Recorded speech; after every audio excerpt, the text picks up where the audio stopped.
Harry Tracy was a bad man. He was a Northwest outlaw, and a manhunt for him spawned sensational national headlines and thrilling dime novels. To some, he was king of the bandits. To others, he was the spawn of Satan. And still others concluded he was simply a murderous moron. Which was he?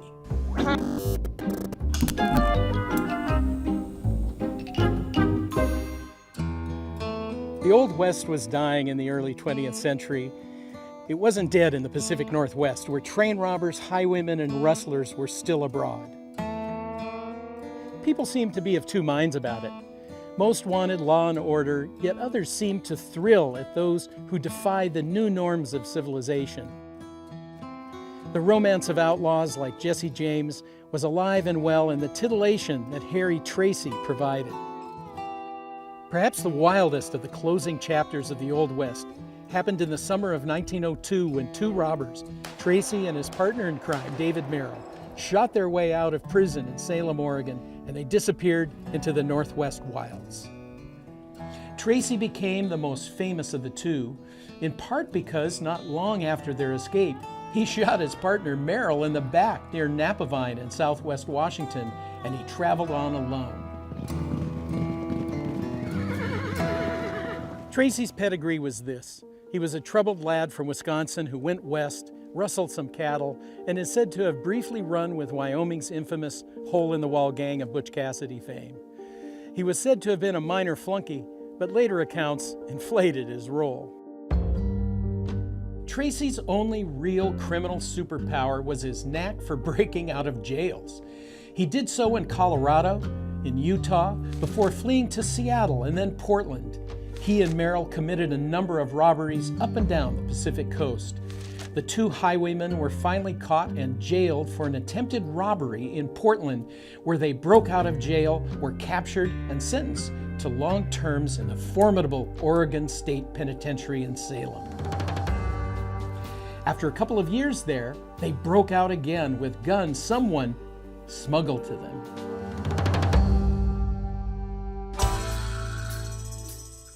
From June to early August, Tracy traveled by boat, foot, horse, and who knows what other means as he was chased by sheriffs, police officers, posses, militias, even the National Guard and the U.S. Navy in a 60-day romp across Washington. He took hostages along the way and demanded food, ammunition, and shelter in exchange for not killing folk. Tracy might not have been a particularly successful bandit, but he was brutally dedicated to maintaining his own freedom. There were a number of shootouts when the law got close. He killed 3 lawmen near Bothell who were on his trail. He killed 2 others, including a Seattle policeman in another getaway. The manhunt was front-page news across the country. Tracy's sightings cropped up across the land. He was seen in Idaho, Colorado, Texas, North Dakota, Nebraska. The real Tracy was still in Washington, working his way across the Cascades. He then vanished in the range, canyon, and farm country of eastern Washington, Big Bend country of the Columbia River. Then, one day in early August, a young man named George Goldfinch encountered Tracy on the range and was forced to guide him to the nearest remote ranch. Goldfinch led him to the spread of the 2 Bachelor Eddy brothers located west of Davenport in Lincoln County. Tracy let Goldfinch go on the promise that he wouldn't tell on him. But Goldfinch went to the small town of Creston and telegraphed the local sheriff. A small posse of 5 men was raised.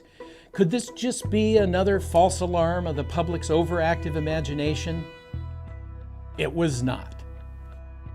When the posse arrived, Tracy was spotted. He bolted from a barn and ran behind a large chunk of basalt, now called Tracy Rock, while bullets flew in both directions. He ran toward a barley field and was winged in the leg. He crawled for cover in the field. It turned out he was bleeding to death. An artery had been severed. Despite Tracy's efforts to staunch the flow, he was near his end. When the posse members crept cautiously into the field the next morning, they found Tracy dead. He'd taken his own life with a pistol shot in the head rather than being taken alive. That wasn't the end of the story. His body was an object of public fascination. Photos were taken, a plaster death mask was made, and members of the public broke into the Davenport Undertaker's parlor where Tracy's body was being prepared. They tore off his bloody clothes and ripped clumps of hair from his head for souvenirs, leaving bald patches. He was put in a pine box and shipped back to Oregon for burial. He was unceremoniously buried in the Oregon Penitentiary Cemetery. Tracy's run wasn't quite at an end. The last chapter was further romanticizing of his story. Popular accounts were written and inflated and described him as a man of, quote, reckless bravery and tactful genius, as king of all renowned outlaws in the history of the world, or so wrote dime novelist Harry Hawkeye. The unromantic record, however, reveals a troubled man. A cold-blooded killer, he was involved in the deaths of at least 10 men during his 2 months of freedom. Tracy is not known for robbing banks or trains, but rather he was a petty thief, robbing passengers of one of those newfangled horseless carriage automobiles. He even stuck up a Portland trolley where his only booty was the conductor's watch. Tracy did not gain the legendary status of the James Brothers or the Daltons or Billy the Kid or Butch and Sundance. He's mostly forgotten today, but he was probably as close as the Northwest got to having a Wild West outlaw. And just in time, too.